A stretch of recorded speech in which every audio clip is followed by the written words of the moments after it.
The doctrine of reincarnation and karma developed among a people who are known to have been profound students of astrology. But we have certain points, I think, that we should clarify.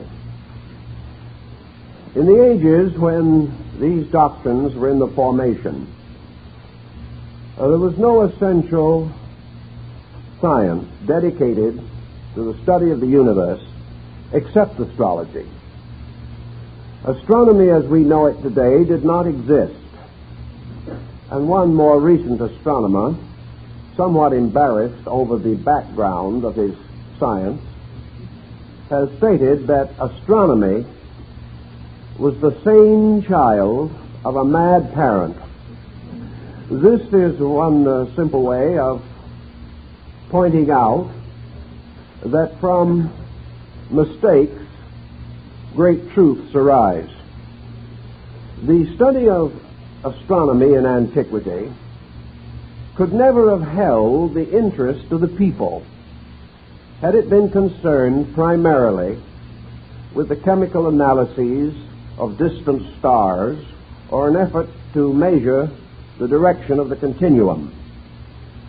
These abstractions broke a pattern to which antiquity was consistently addicted. Whenever the ancient discovered anything, his first question was, what does it mean to me? What does it mean in my personal life? What does the enlargement of our understanding of the universe mean to us now? How can we use it to live better, to think better, and to be better? Thus, in old times, the universe was explored only that man could come to understand more clearly the laws governing his own conduct. It was assumed that man was part of the universe. Whatever rules and regulations existed in space applied to man, and he must live according to them and be obedient, for these laws represented the will of God in action, the continual motion of universal principles. This also led to a second consideration, namely that all laws and all principles in operation are not only mechanical principles or mechanical processes, they are also intelligent processes, conscious processes, laws and principles that can be and should be interpreted in terms of their moral and psychic value, and not merely as the elements of a universal machinery. Even today, the most simple machine that we invent, or the most complicated one, if we considered it philosophically, it would give us a code of morality, because these things are lawful or they will not operate. Some machines teach us cooperation, others teach us coordination, others reveal to us processes applicable to our own bodies, to our minds, to our souls. It is said that the early Romans, confronted with the problem of creating water supplies for great cities, patterned their system of aqueducts from a study of the arterial system of the human body. And they developed the two prongs of this, the arterial circulation and the venous circulation, creating from one their aqueducts and from the other their sewerage systems. And until they had recognized this law operating in man, they could not apply it to the needs of community existence. Thus it is that older peoples, forever observant, and building their philosophies very largely upon observed phenomena, became keenly interested in observing all that they could recognizing that in this way they could advance the social state of human society. If, therefore, we wish to take this position, I think we can say that astrology to them was a kind of moral astronomy. It was the psychology of the heavens rather than its physiology. It was the spiritual meaning of the sidereal complex rather than a mere attempt to penetrate the anatomy of space. Out of this moral meaningfulness, there evolved a number of related systems of thought. At a very early time, astrology seems to have formed a strong partnership with religion, something that again rather differs from our modern viewpoint on these things. Among those nations where astrology was originally practiced were the highest religious peoples and philosophical peoples existing at the time. We know that astrology developed among the Grecians, that it was more or less brought to the Romans through the contact with Greek civilization. It developed among Oriental peoples, particularly in India and China. It also developed in North Africa, in the schools of northern Egypt, as Alexandria, Memphis, and other great culture centers. As one has observed historically, no nation of antiquity ever reached a high degree of civilization without the development of a science of prognostics through the stars. Today we can say to ourselves, to what degree do these old beliefs survive? Are we correct in assuming that we have an adequate perspective either on the belief in astrology or on the belief in reincarnation and karma? I think our perspective is rather inadequate for the most part, although perhaps we are better equipped for a larger perspective than ever before in history. We can say to ourselves, who believes in astrology today? And if we are to read the popular journals against the subject, we may say very few people. If we read the publications published by various astrological groups, we can say quite a number of people.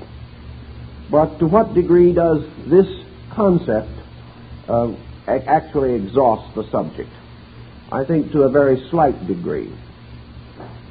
There are still in the world a number of religions and systems, cultural and moral, which originally involved astrology. Most of these groups still involve it. And I think we can say with safety that about 350 million Hindus are at least sensitive to the astrological problem. They may not be working at it enthusiastically, but it is part of their way of life. We know, for example, that Mohandas Gandhi had his horoscope calculated when a baby, that he kept this document with him, and that in a strange way it was remarkably accurate, dating nearly all of the important incidents of his life.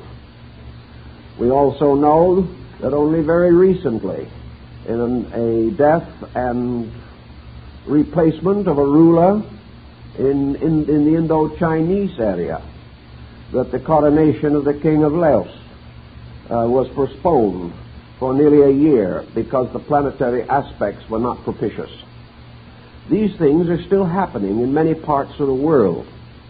Another vast area that is sensitive to astrology, as in the case of the king of Laos, is the Buddhist world. And while it cannot be said that all Buddhists are enthusiastic in this department, it is again part of the tradition that has been handed down to them. And it does affect the governments and the administrations of nearly 40 Buddhist nations today. So perhaps we have an area, including these and other smaller groups, of persons essentially sensitive to astrology that would probably number in the neighborhood of 1 billion human beings. Now, on the problem of rebirth or reincarnation and karma, we are working contemporaneously with about the same pattern, although I think we may say that this belief is held more generally and more solidly than the belief in astrology. So I think it is safe to say today that in the neighborhood of 1 billion to 1.25 billion human beings now living accept the doctrine of rebirth and karma as a natural religious philosophy. This is, of course, largely true outside of the areas of our immediate experience, as most people are not keenly aware of the functions of foreign powers. I think we may also point out that down through history, both these doctrines, astrology and reincarnation, have been held together among some of the most brilliant peoples in the world's recording.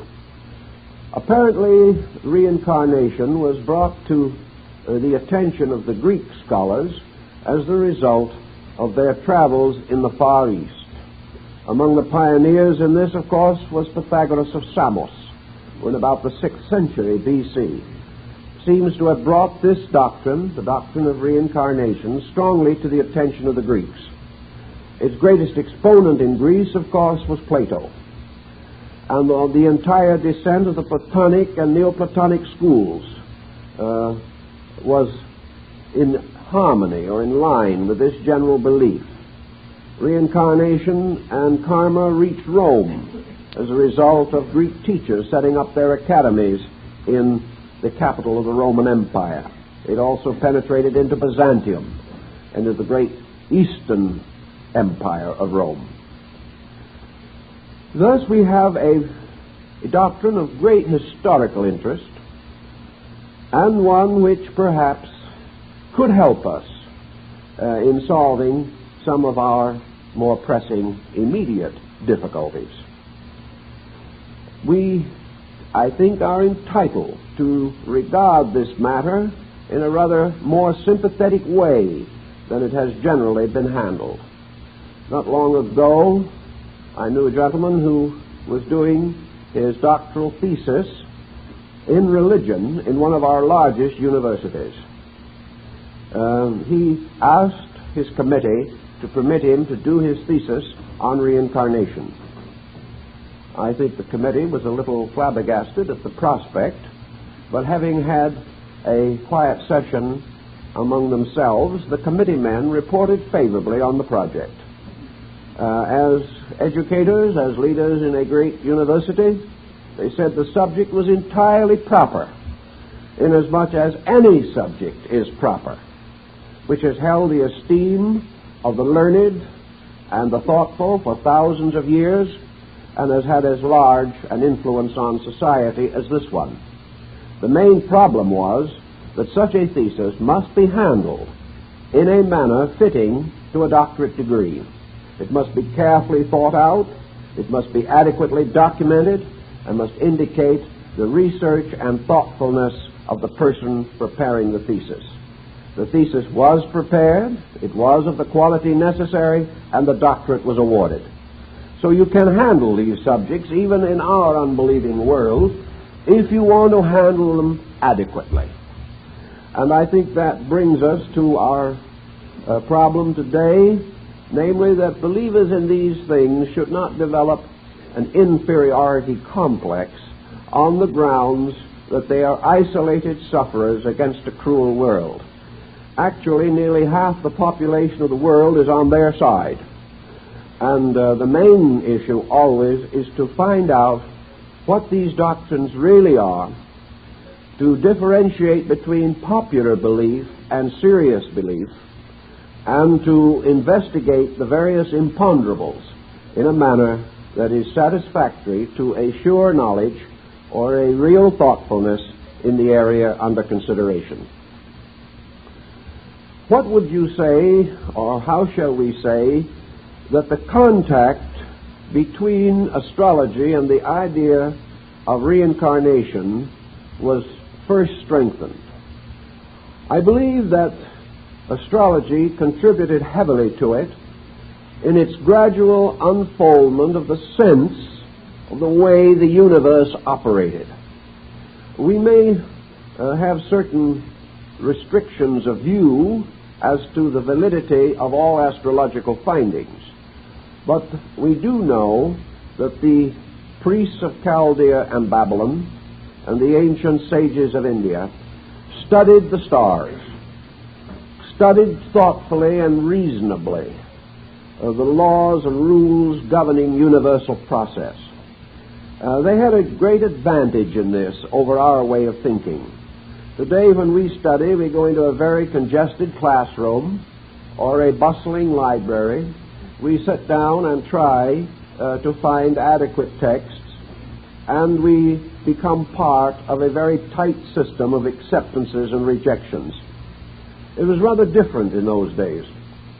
These scholars simply went out by themselves into the wilderness, sat down quietly on the side of a hill or climbed to the top of some ruined tower and just absorbed the universe into their own consciousness.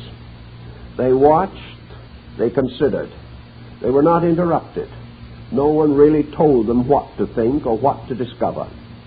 They simply became receptive to the larger world, trying to understand with the faculties that had been given to them. Out of this quiet, meditative acceptance of the universe came most of the foundations of knowledge as we understand knowledge today. We have yet tried to find who taught the first great teachers, and we are convinced that to a measure they were taught by space itself. They simply remained accepting beings, without dogma, without opinion, without prejudice, without intolerance. And by the very nature of their own souls, they were able to receive knowledge. They made mistakes, certainly, but they were grand mistakes, mistakes in terms, perhaps, of seeing more than there was to see. But certainly they were kindly mistakes, ever searching for better things, for greater truths, for greater beauty in the universe around them.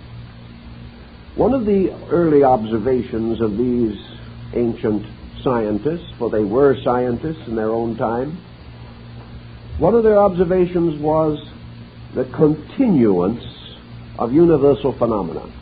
Several of the Greeks wrote about this from their early recognitions. They suddenly found that they were in a universe in which nothing really began and nothing really ended.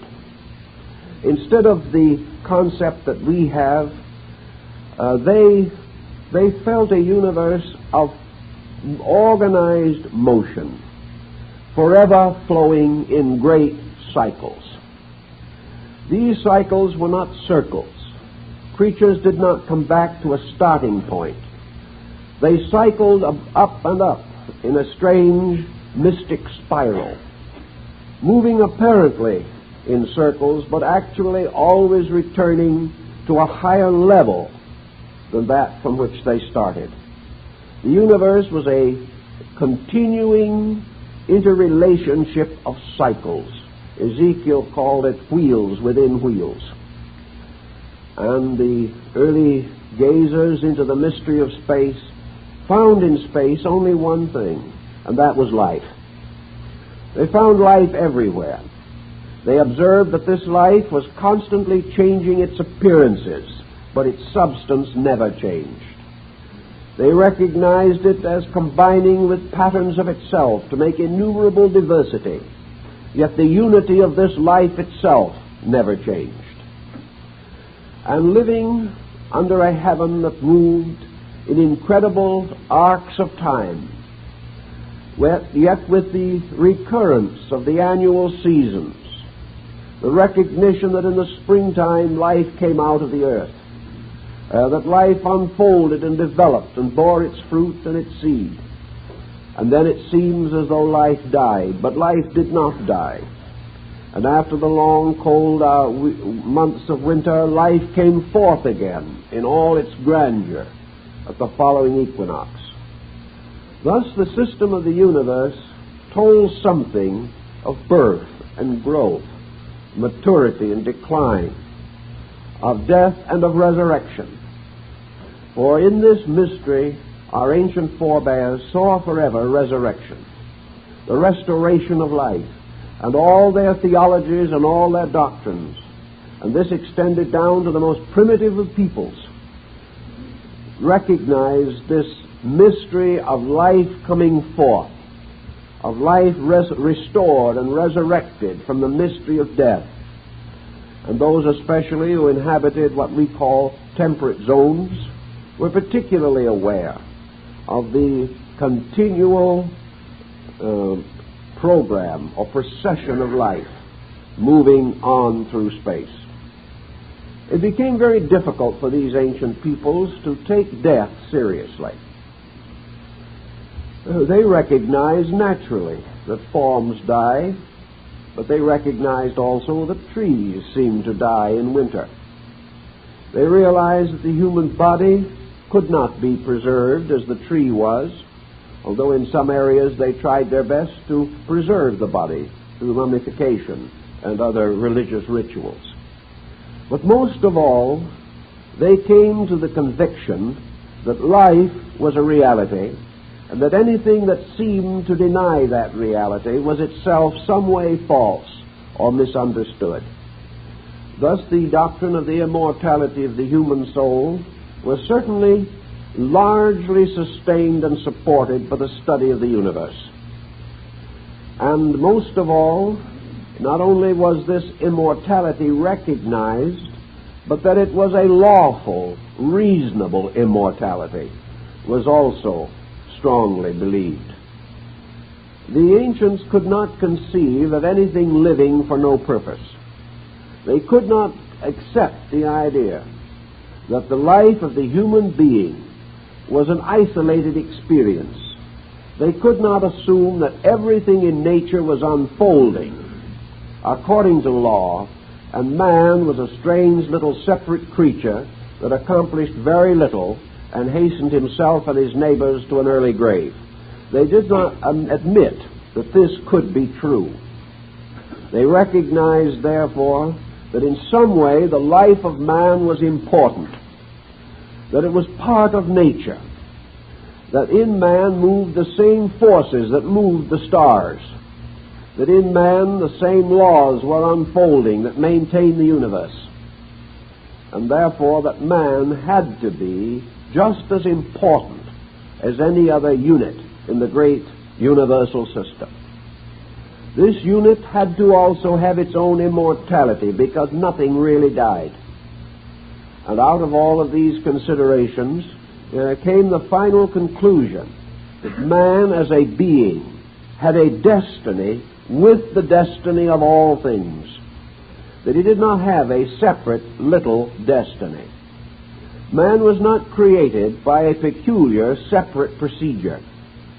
He was not simply given domain over nature. He was nature. Nature existed in him, but he was given certain faculties and powers not generally observable in other creatures. And by these very faculties and powers, he was given a certain leadership, and was given the privilege, the opportunity, or the responsibility to cooperate in the natural processes of things. Man was the only creature that the ancient knew capable of cooperating consciously and intelligently with the purpose of universal destiny.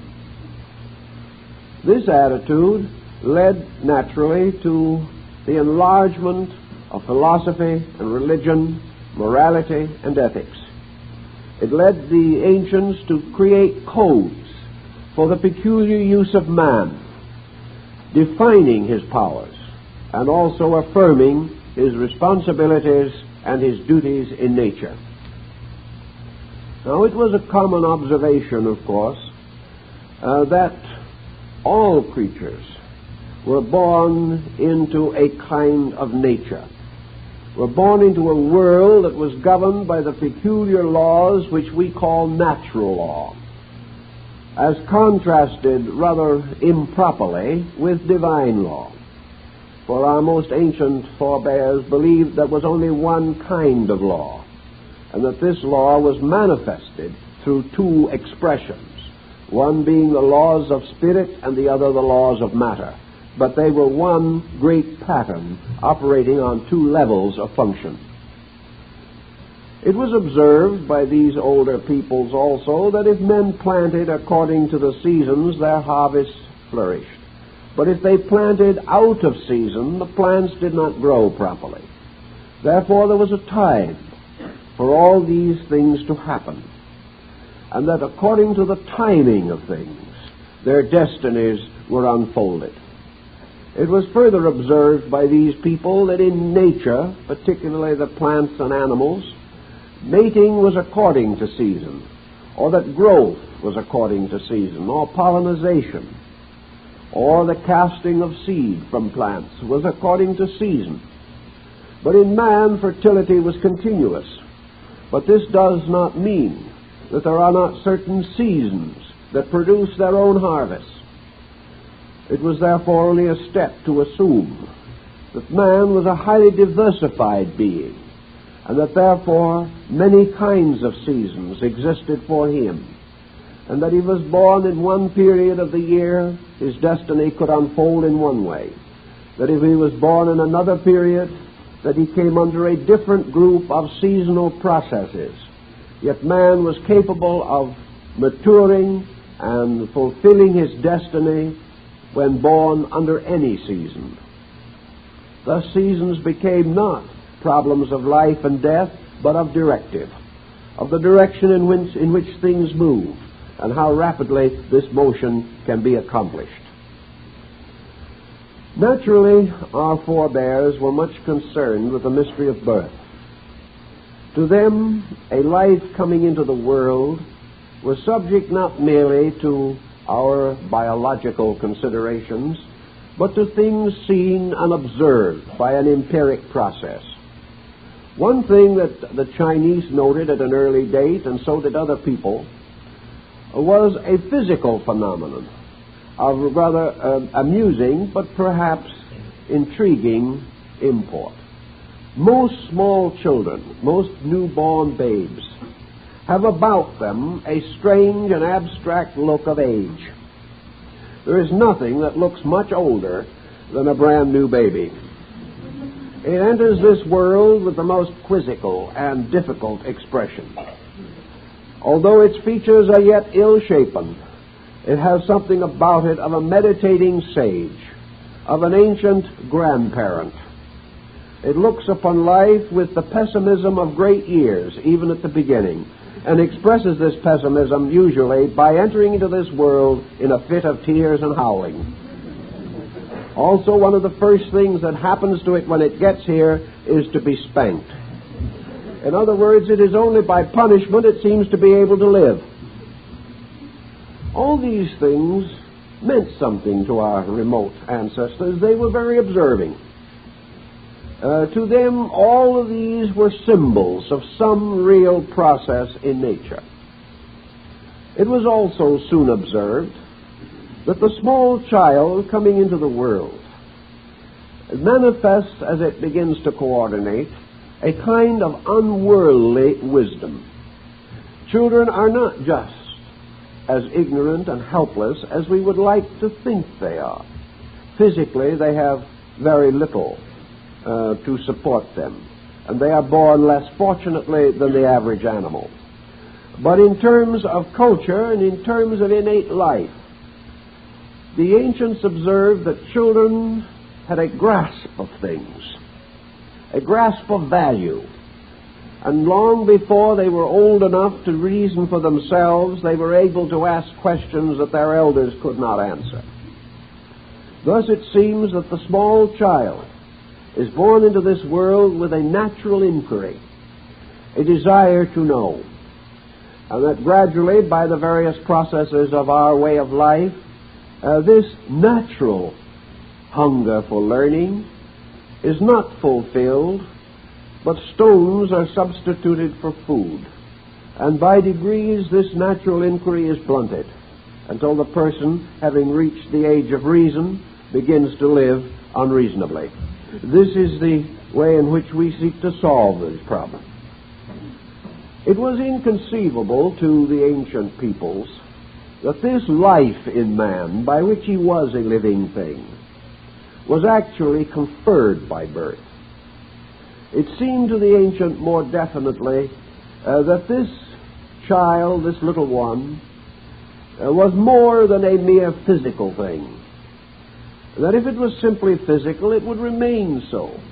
But somewhere in this newborn babe was locked the mystery of a Plato or an Aristotle or a Leonardo da Vinci or a Raphael or a Michelangelo. Something within this being, although the creature itself was small and of slight concern, yet there was within it something that could change the world. No one could know what was locked in the soul of this newborn babe, whether it be a genius or a tyrant, whether it be great or mediocre. Only time, situations, and conditions could reveal. So the older peoples held this constant state of observing inquiry, of trying to understand the kind of creature that was coming to be part of their lives and homes. This led to further consideration of where this child could have been prior to its arrival here. Was it new? Was it something that had never existed before? Was it simply a product of the generative processes of its parents? Why did it come where it came? Why did one child come among the patricians and another among the commoners? Why was one born into the races that were dominant and another born into races that were subservient? There seemed to be no explanation for this, and yet it worked a strange and mysterious hardship upon the child. For if it was an unfortunate birth, this child was very heavily conditioned against success or against the maturity of its potentials. These things led to an effort to rationalize, to find some reason why a child was born into a peculiar destiny, why it was born into this world at all. Why, if it was born, it could not have been created by a creative fiat, the mere speaking of a word. Why this creature had to pass through all these periods of growth and development, in which it was a burden to others and itself. Why it would later fall into decrepitude. These problems caused the individual to attempt to restore in his own thinking the divine plan operating in nature. Our older philosophers and scholars realized that this plan itself had to be right, that whatever system of reasoning they used had to sustain the facts, and also had to give to these facts overtones that were great enough to make life significant. Materialism would have been utterly inconceivable to these people, because it was sterile, because it solved nothing, because it gave nothing to strengthen or unfold or develop the character or the integrity of the individual. To meet this problem, then, there were only 2 or 3 possible answers. Either the child had to be a newborn babe, coming into this world out of nothing by some strange and mysterious act of providence, or it could possibly be regarded as merely the projection of its ancestors, the continuing of a life thread from generation to generation, this thread conditioned always by that which had gone before. By this means, or by this concept, the sins of the fathers descended unto the children, unto the 3rd and 4th generation. This was perhaps a neat bit of figuring, but it was a little hard on the children, because it suddenly caused the individual's personal character to be victim to his forebears, and he was predestined and foreordained by a destiny over which he had no control, to be slightly dishonest because one of his ancestors had been a celebrated buccaneer. This did not answer too much or give too much reality to the problems of living. The only other answer seemed to be that the individual was here because of something that he himself had done. Now, this was a rather complicated situation, and it also annoyed the Pharisees quite a bit during the period of the life of Jesus. And therefore Jesus is questioned as to whether or not it was this man's sins or his father's sins that caused him to be born blind. Now, had there not been some question in the popular mind of the day, how would it have been framed that a man's own sins could have caused him to be born blind? The Pharisees, of course, generally held reincarnation. Therefore, their question evidently was pointed in this direction. Namely, that there was a possible explanation that the individual was fulfilling himself, that he was not a blind product of blind destiny, but an unfolding creature by whose very nature this unfoldment had to extend over a longer period of time than the opportunities of any one life could provide. Now, this is interesting because the Greeks and the Chaldeans were working on it. For example, we have something we study today called history. Now, history is the unfoldment of the activities of human beings over long periods of time. It is a record of the growth of races and of nations and of systems and of the rise of individuals of prominence. Yet most persons living today can only read history of any time except their own. Some people would kind of wish they could have been born perhaps in the golden age of Greece, where they could have studied with Pythagoras or Plato and Aristotle. Others would like to be born 1,000 years from now, when they hope we will have more common sense than we have today and that our affairs will go better. One of the most common things to observe is that the individual is not quite certain that he was born in the most fortunate period. This has been common to all periods, and every generation has questioned the delight of belonging to a larger historical cycle. But if there is any importance in history, if the experience of the race from the beginning is meaningful, what does this mean? It means that humanity is moving through a vast cycle of time. There have been some recent revisions by anthropologists as to the probable age of the human being in nature. Not long ago, it was a comparatively short cycle. Today, anthropology has decided that man has been here as man not less than 1 million years, perhaps longer. It'll probably be 5 or 10 million years one of these days. We are pushing this boundary back.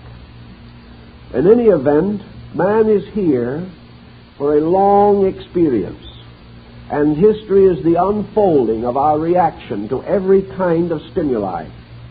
It is the story of the growth of our governments, the growth of our arts and sciences, the growth of our cultures, the unfoldment of our religions, and the gradual enrichment of our arts and crafts. All of these things are continually unfolding and will do so into the future. And in the midst of this, at any moment, we place man as an individual with 70 or 80 years of expectancy if he keeps off the freeways. This situation seems to mean that the individual at any one time is framed by past and present, and like an unrolling scroll, only a little part of which is seen at a time. His own life is rounded by an unconsciousness. He has no distinct relation to the past except in terms of a book he can read. He has no relation to the future except in the thought that perhaps his descendants will be better than he is. Yet how is this going to contribute to the perfection of the human being now? The only answer is that man is not going to be perfect now, according to this concept, that the human being is going to live and die as a tiny segment in a process of universal motion. What does this accomplish? Supposing there is some place in space where those who have accomplished in various ages rest on their levels of accomplishment, where somewhere in the background was a highly benevolent, very kindly, well-disposed old witch doctor. He had lived perhaps long before the age of reason as we know it, and the best he could do was rattle a few bones and say a few prayers or magical incantations over the sick of his tribe. But still he was well loved and well honored in his day. There he is. Thousands of years have passed, but he is gone. And if he is resting anywhere in space, he is still what he was. There seems to be no way of changing this. He would have a little difficulty in communicating adequately with a scholar from the golden age of Pericles. He would be a man with great erudition, great understanding, great sympathy, but with perhaps a rather limited perspective on the things that modern people consider to be essential. He would be on his level. He could scarcely really fraternize pleasantly with the witch doctor, who would not understand him, even though he might understand the witch doctor. Then there would be modern man, with his arts, his sciences, his machines, his projectiles into space, his innumerable gadgets and commodities, his modern attitudes on everything. He would seem to be the apex of something, at the moment the apex of emergency, but we hope to get by. But 10,000 years from now, where will he be? He will simply be part of the experimental dust of the past. Others will build upon whatever contributions he left and hope to correct whatever mistakes he made. But he is gone. Thus man himself, in this great process, observes the total unfoldment of his species. He sees his own kind moving triumphantly from one experience to another, but actually he can never share in it. He can only share in a little thing called now, and then he is gone. And in his going, he loses all contact with what appears to be the purpose of existence, and that is the unfoldment of man. Humanity unfolds, man dies. This is one of the scientific adages of our time. The collective gradually enriches, but the individual forming the collective may perish as impoverished as he was born. Such did not please ancient thinking. They said it just won't work. If that's the way it is, we might as well all lie down now and end the process. Actually, there has to be some way in which the individual life moves with the great motion of existence. And to meet this, the ancients created the doctrine of rebirth, so that the individual, even though today he has no memory of the past, yet he was the past. This great story of history is his story, the story of an unfolding consciousness moving through the infinities of time.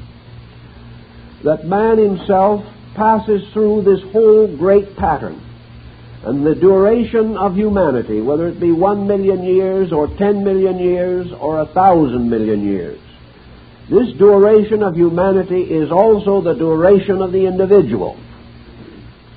That he himself is part of a great wave of life, that this life wave is forever moving, and that he moves with it.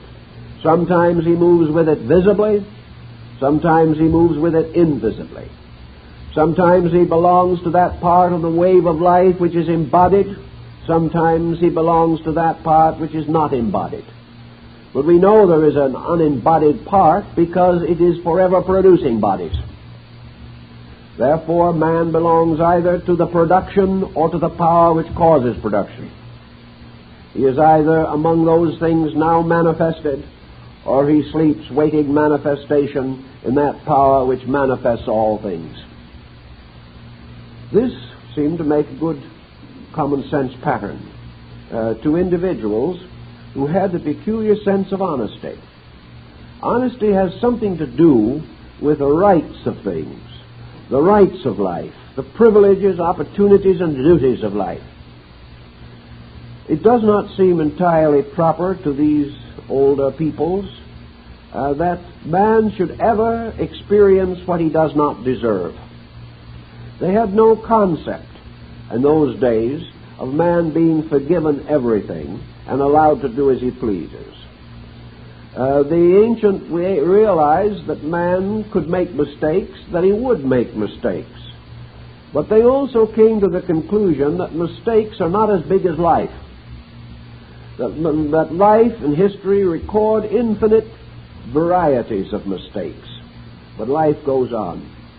Some men make great wars, but life goes on. Some have been despots, some have been fools, but life goes on. Therefore, the mistakes man makes are little things, but his life is a great thing, the only thing that endures. He can hurt himself, he can squeeze himself into a philosophy unfit for him, he can injure his own character, he can bring down upon himself the punishments of society, he can commit crime for which he must in due time do penalty, but he cannot destroy the life in himself. This has to go on. He cannot destroy it, nor can anyone else. For if any human being can destroy the life in any other human being, there is no justice in the universe. And the ancients, seeking ever for justice, could only come to the conclusion that justice was possible because there could be no accidents. Nothing that appeared to be accidental could, in the final analysis, interfere with the basic program of the infinite unfoldment of life. Most ancient peoples never attempted to define the ultimate. They did not know or could not tell where man was going.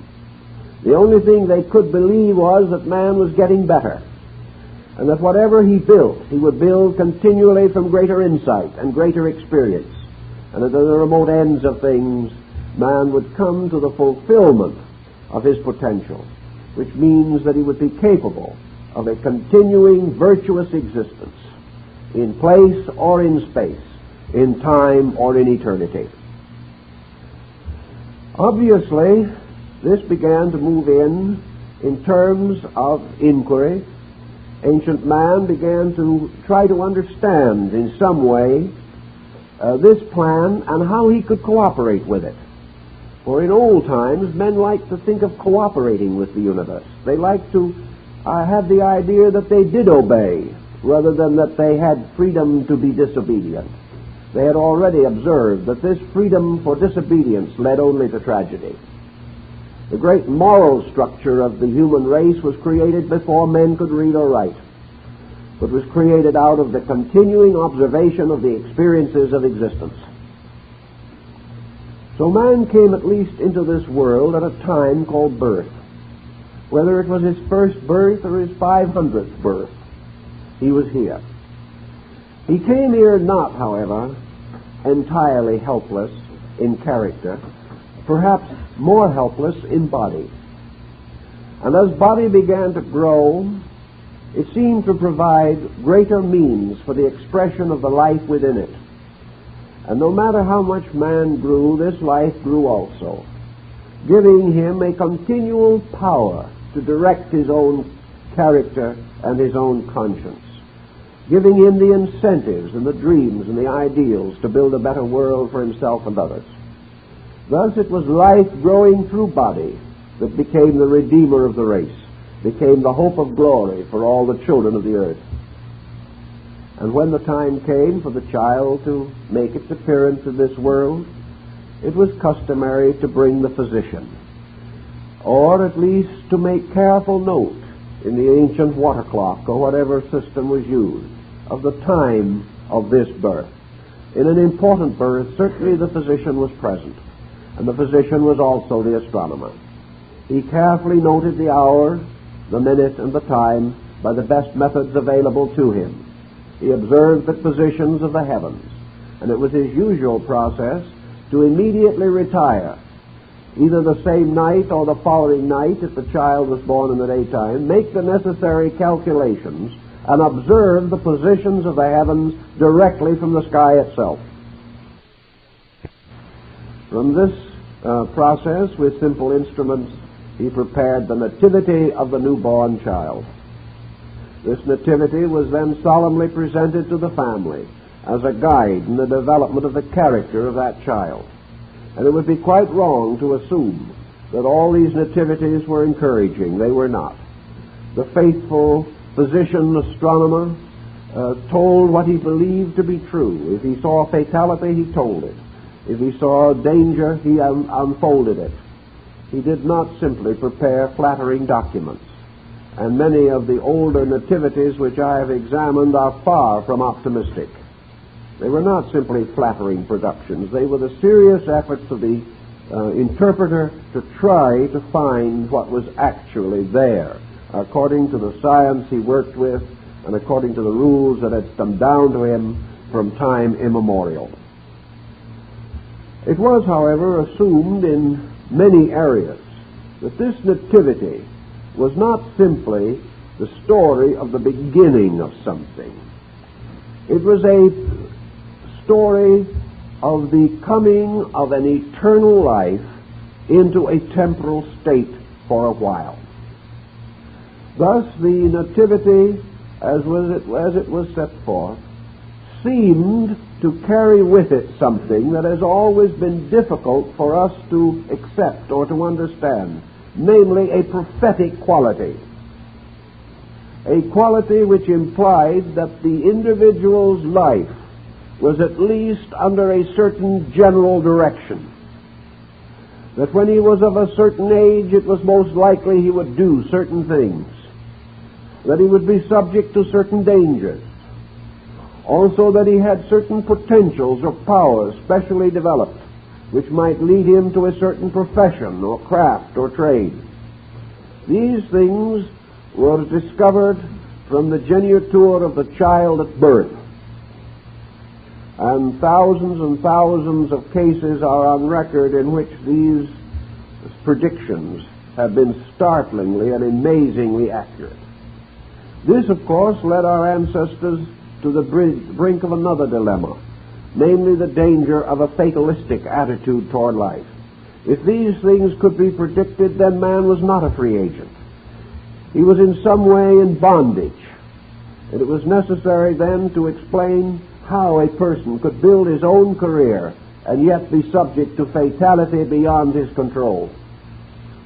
It was in this process of consideration and thought that the doctrine of reincarnation and karma moved in upon the astrological field and gave it a certain new directive.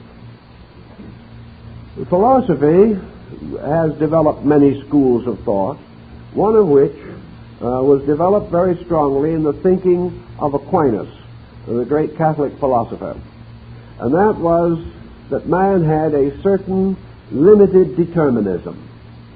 That the human being, while within a great pattern of laws, has a power of choice. That he has a certain ability to choose between various potential possibilities. That he may choose to go in or to the house or not to go into the house, to cross the street or not to cross the street. He has this power to choose certain things, which led Ptolemy of Alexandria, the father of modern astrology, to declare that the stars impel but do not compel. This limited determinism, however, this power to choose, is not quite as general as we might suspect, because while we have the power to choose, we must choose with such powers of mind as we have. An individual cannot choose that which he has never heard of. He cannot or will not choose that for which he has a definite distaste. He will not choose that which is contrary to his inclinations or his convictions, except perhaps in a great emergency. But even in an emergency, his own determinism has something to say. Even in emergency, the individual can only meet this emergency with what he is. He cannot meet it with what someone else is. Thus, out of his own psychic integration must come this power of limited determinism, which probably really means that he hesitates, weighs, comes upon certain conflict in his own nature, straightens this conflict the best he can, and finally reaches the only decision possible considering what he is. Thus, what he is must always be the principal factor in his decision, even though it may appear to be a complete product of free will.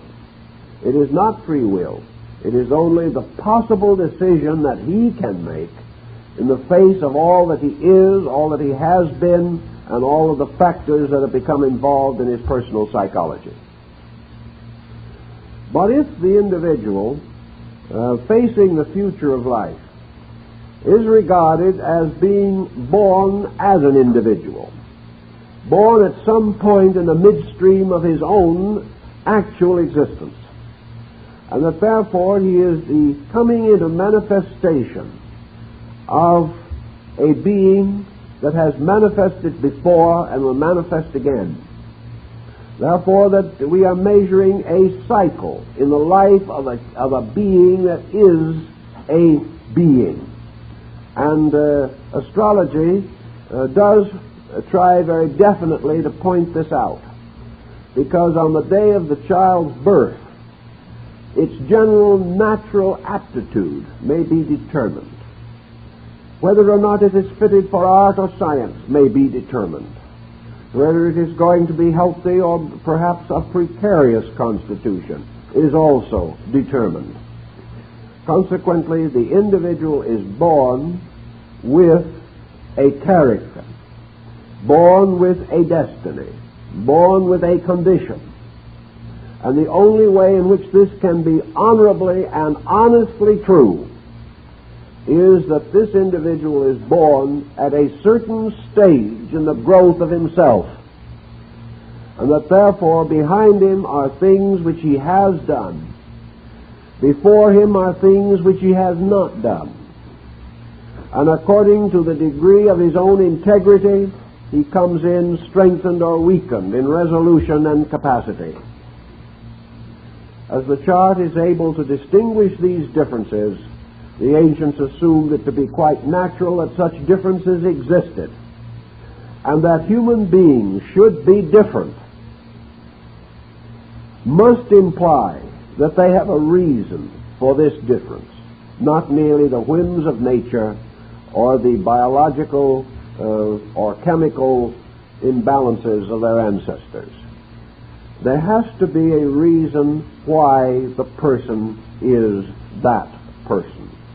It has not only to be a good reason, it has to be a valid reason. And most of all, this reason must glorify the universe, justify universal law, and present the individual with nothing but that which is honest, reasonable, and proper. The individual cannot have as a reason that he is a victim of providence. He cannot have as a reason that he was born to suffer. He cannot have as a reason that he is merely doing penance.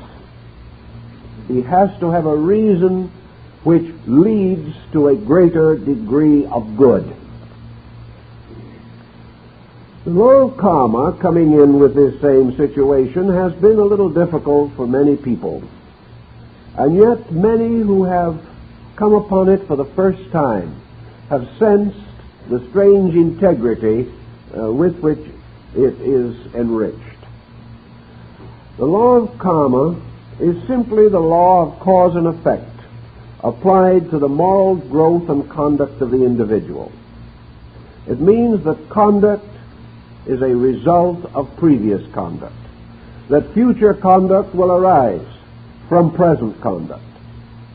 It implies furthermore that the individual coming into life brings within both his accomplishments and his debilities, brings in his understanding and his lack of understanding, that in some mysterious way he begins life where once he left it off, and must now continue to experience those forms of growth and meet those challenges of character which perhaps he was inclined to reject at some earlier time.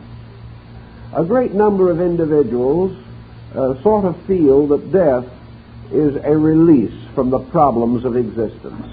By the time they've had 60, 70, or 80 years of this world, rest looks rather tempting. But there is a certain weariness.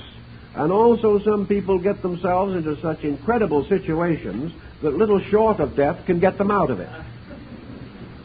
But these situations, which they hope to thus solve, by cutting the Gordian knot of life itself, or these debts left unpaid to be assumed by others, or these poor judgments which have affected the lives of others. Somewhere, sometime, the individual has to pick up the threads of his own insufficiency. He has to realize that as he sows, so shall he reap. And as most cases, we do not observe the reaping, at least not its complete expression, in any one lifetime. This morality implies a continuance of life. And this continuance could have no moral meaning if it was a continuance in some other region where the affairs of this life are not valid. If an individual makes a mistake in one situation, it is hardly important or valuable for him to be placed in a completely different situation in which all that he has previously known or learned becomes meaningless. Everything in nature is meaningful. If we are here as we are here to meet the challenge of this life, the ancients believed we will remain here or return here until we have met this challenge, that the only final departure from this form of life lies in the conquering of this form of life. That the individual can outgrow life, but he can never walk out of it. He can never escape from it. He must fulfill it. And as he cannot possibly do so in any one embodiment, nature, if it has a purpose in placing him here, and has a determination to fulfill that purpose, and this is strongly suggested by history, then it must be necessary for man to be here until the job is done. Many people feel that the doctrine of karma is a sort of negative fatalism, that it means that we must always go on making mistakes. But here the ancients came back to their cyclic laws and pointed out that the individual, though he may return here, will never be born twice the same. He must in every instance be enriched in some way by previous existence. Therefore his life is cyclic. Even though he has resisted growth through the entire years of an embodiment, he has ultimately been forced to face his own mistake. He can grow by positive acceptance of progress, or he can grow by the gradual negative realization of the tragedy that he brings upon himself. But grow he must. Nature has so ordained, and the stars in their courses have fulfilled this purpose to the ancient thinkers. Having come to this parallelism, by which astrology becomes the instrument of determining the immediate destinies of individuals, pointing out the strength and weakness of character, where they have natural tendencies which could cause difficulty, where certain phases of their nature have been highly developed and others neglected. So that in a way, if this subject could be completely handled, it would be the story of man's present state, based upon the fact that this state itself becomes the power moving into embodiment. The individual is moved into embodiment by what Plato calls the principle of necessity. Therefore, he is born in a time and at a place when that which is necessary is possible. He is moved into embodiment by the very need of his own consciousness. And this need, moved by nature and by the exact machinery of the universe, causes him to be born in that time and in that place in which these needs can most immediately be met. And every part of his composition, biological and psychological, is keyed to his need. And therefore he is born when he is born and where he is born because of what he is. This seems to produce a very great need for an exactitude in the universe. And we have come to hope so desperately that there are accidents, and that one of these accidents would enable us to enjoy something we haven't earned, that we hate to face the simple facts of a completely ordered universe.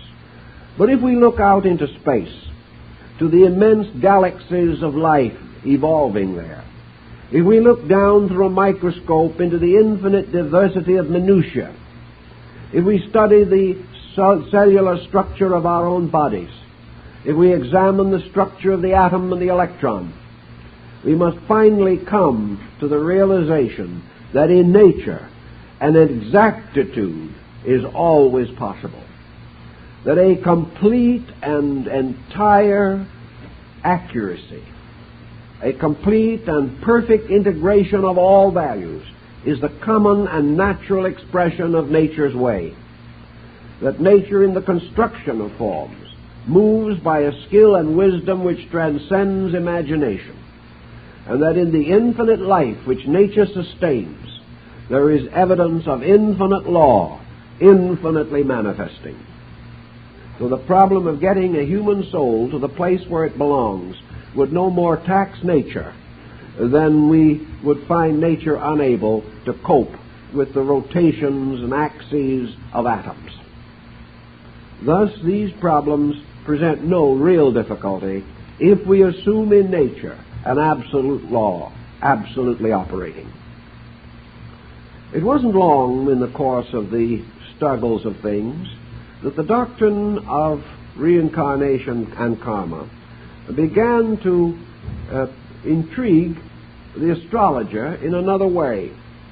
Would it be possible, is it conceivable, that from the chart of the individual he would be able to tell something of where it came from and something of where it might be going? In India, this is a common procedure, and in Eastern astrology in general, the problem of a previous embodiment is assumed to be a correct or proper astrological consideration. On what ground would this be regarded as valid in the terms of astrology? It is not valid only in terms of astrology, but theoretically, in particularly ancient thinking, it would be valid of any form of character analysis. It would be valid in every psychological test that we use today. Because actually these tests tell what we are. What we are tells very largely where we came from and how long it took us to get to where we are now. It is obvious also that from these tests it is possible to distinguish what might be termed more rapid or less rapid advancement among people. We know that today there is an equality of potential, but not an equality of power. We know that individuals are spiritually derived of the same substance and essence, and that they have the same hope of glory, all of them. Yet it is something that would cause us to remember that in school, children passing through various grades and moving up through schooling do not all arrive at identically the same points. They do not all achieve the same grades, although they have had the same instructors. Generally speaking, we note that the child who wants to learn has the best grades. There may be exceptions in cases where there are physical or psychological handicaps, but in total, in general, the eager student, willing to give time and thought to instruction, becomes the better student. Whereas the one who begrudges his education uses every possible effort to evade the assignments that are given to him, would rather play than work. This individual consistently does not have as good grades. Now, it's the same way in life. We look around us. We see a few people who are industrious, thoughtful, well-intentioned, trying their best to live good lives.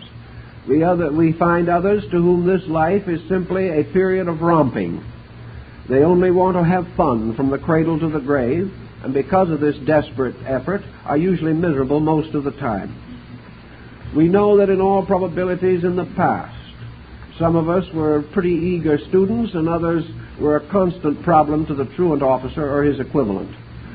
We also know that some individuals had a natural aptitude for certain studies, others did not. And now we observe these markings in the newborn child. We are unable to explain why a great musician should arise in a family which for 5 generations has never been able to carry a tune. We have no way of knowing or understanding how it is that from some great and noble family of long and illustrious ancestry and of every opportunity have come some of the most highly schooled morons we have ever produced. We have no reason of knowing or understanding why the privileged do not avoid crime, why the underprivileged can attain virtue. These things we just do not find answers for, except a rather blasé expression of, well, that's the way it is. When we get a little deeper into it, however, we have every reason to feel that if the person is responsible for his own action, if we are what we have made ourselves to be, whether it be good or bad, we are all self-made, and we all have some more work to do. Whatever this situation is, the only honest and equitable answer is that whatever we have done, we must face. Whatever mistakes we have made, we must correct. And if we wish to graduate, we must do the work that is assigned to us. And it may take longer for some to get around to it. Others perhaps have achieved more rapidly. For some of the noblest souls in humanity that we have ever known have passed out of this world more than 2,000 years ago. Yet at the same time, in the terms of that which is to be known, they were the first to admit their own limitations. So we have a world which, if we are moving according to law, can be a pretty good world. A world of fairness and justice, and a world that might be of great value to our modern thinking. I have a strong suspicion that the present generation could truly become aware of the principles of reincarnation and karma, and would accept these as basic doctrinal facts. It would have a very important effect upon current history, and might do a great deal to prevent individuals from breaking laws or practicing tyrannies which sometime they must pay for. It is this wonderful hope of modern man that he is going down to the quietude of the grave, and that his honors will be here, and that he has no future to worry about or to fear, that allows a great deal of despotism to flourish among us. If the individual, if the dictator, the tyrant, knew that he had to live it out in space and eat it out in his own heart, he wouldn't be worried about the strength of his enemies. He would be worried about the weakness of himself. And this would be a most desirable situation. I think it would do, for instance, Mr. Khrushchev, Mr. Castro, a world of good if they suddenly became devout followers of reincarnation and karma. And it might do quite a little good to some of the people who are under the influence of these men. And it wouldn't do a bit of harm either for a large number of our own industrialists and economists and political leaders to be indoctrinated with the same ideas. I think it might cause the foundation of something we very much need, and that is a lasting peace. Because it is only the lasting peace that can bring peace to the human soul. It is only when we find the answers to right conduct and move quietly with nature that we can flow back into birth with a kind of destiny that will give us a happy, serene, and secure existence. It is perfectly possible to be happy in this world, but you have to earn the right. And you have to earn the right by graduating from a school of misery, a school that is based simply upon ignorance and compromise. So I think these old ideas could have some meaning for us right now. In Eastern astrology, the effort has been made to indicate how this particular problem could work. And for those who are a bit astrologically minded, we can say that in the traditional forms of astrology has many schools today, but in the traditional forms that have come down to us from the past, the ascendant, or the so-called first house of a horoscope, the sign ascending on the eastern horizon at the moment of birth, is said to be the ruling sign of that chart, not the sign in which the sun is located according to the birthday. On this eastern angle, therefore, the ancients and the East Indian astrologers placed what they termed the now point. At the moment of that ascendant, we were born. And we were born into the present life of ourselves. We were born into the present cycle of our experiences. And into this cycle we brought something. No one comes empty-handed into this world. We all bring something. We all bring some potential. I have been discussing a little of this problem with some rather outstanding people in the field of child psychology, and they are beginning to accept more and more generally that it is impossible to assume that the child is born with a consciousness like a nice clean sheet of blank paper. There's someone been scribbling on it before it got here. The child is a neurotic or not a neurotic the day it is born. Now, under certain conditions, a wise family or fortunate relationships may cause this neurotic child to slowly straighten out part of its own disaster. May never become overwhelmingly neurotic, perhaps because the overwhelming phase of its neurosis was not commanded by its destiny. But if completely neglected, that child can become very neurotic, which may also well mean that that child had this powerful neurotic tendency and society provided it with an opportunity to be itself, which is the greatest challenge that can face anything. But regardless, this child is born with a nature and a temperament.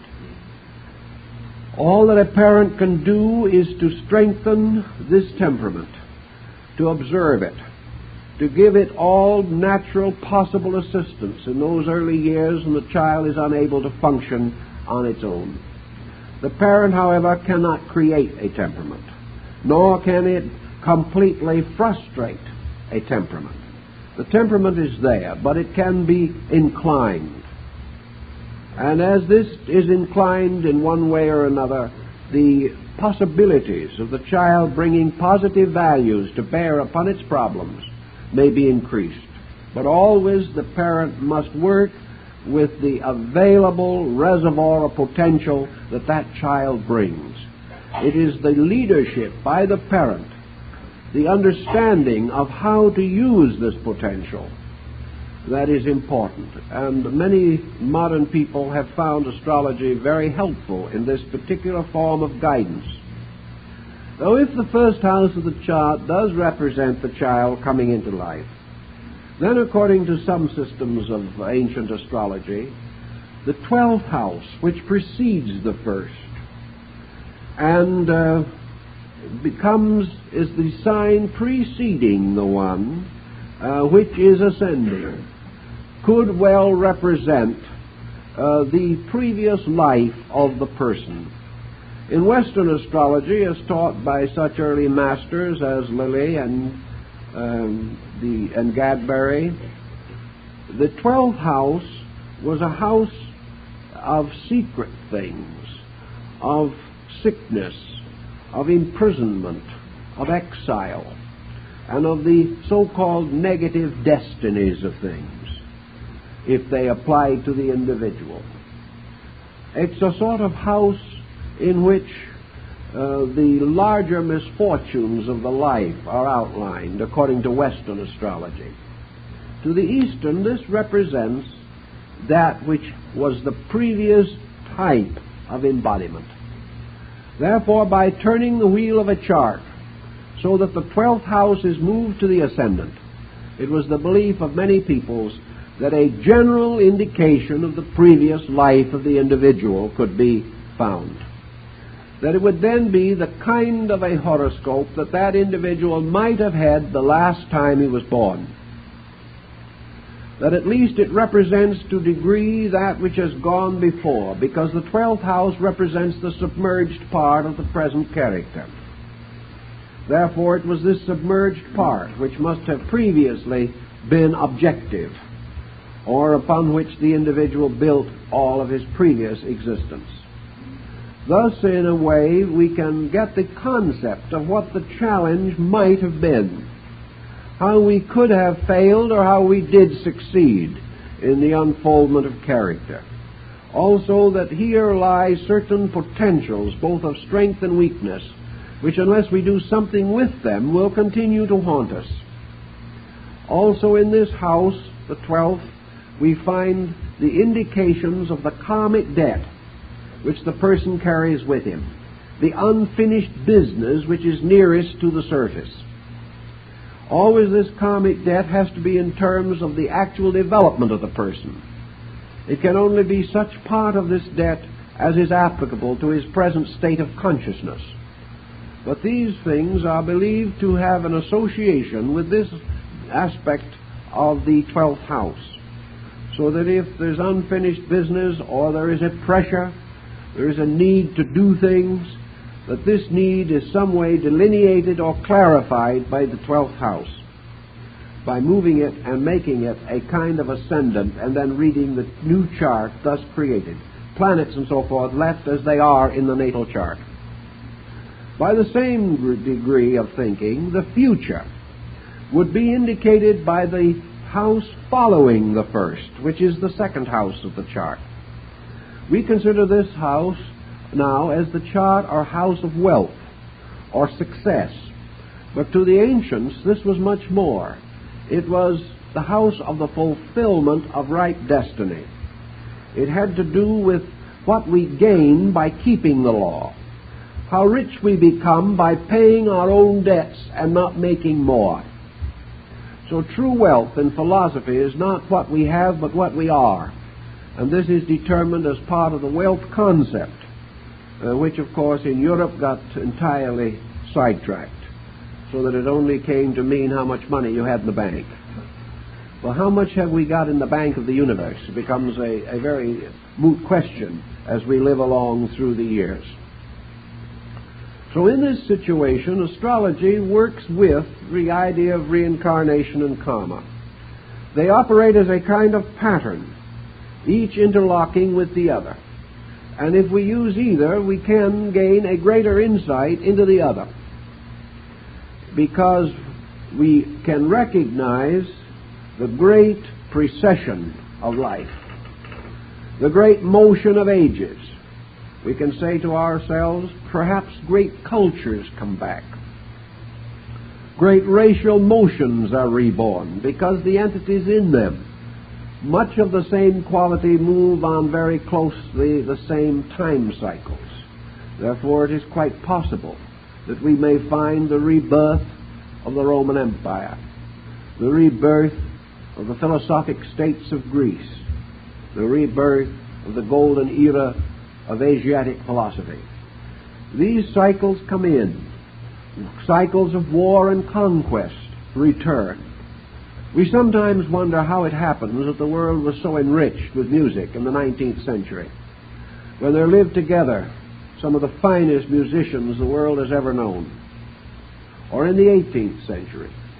For outside of these 200 years, the musical contributions of Western culture have been comparatively negligible. Its great work was done then. I was reading a work on Chinese art not long ago by a distinguished Chinese culturist, a man of great discrimination. He said the arts of China had a cycle that was complete in themselves, that this cycle was born about the 4th century A.D. This cycle died about the 10th century A.D. And from that time on, practically no actual creativity in Chinese art. Not that China essentially vanished or anything of that nature, but from then on it was mostly copying, mostly the reproduction of older work. We may say the same in certain forms of architecture. The great era of architecture extended into the period of 2 to 4,000 B.C. Even today, our architecture does not touch these ancient works. Therefore, there seems to be cycles and periods and times. There are periodic outbreaks of great wars, periodic returns of natural disasters.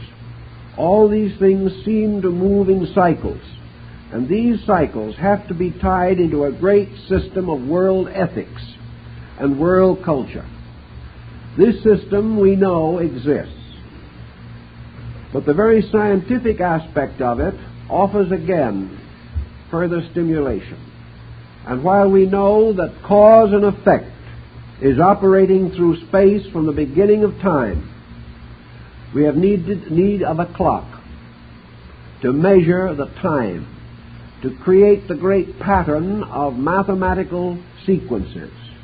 Astronomy is that clock, because it is only the astronomical clock that can measure ages.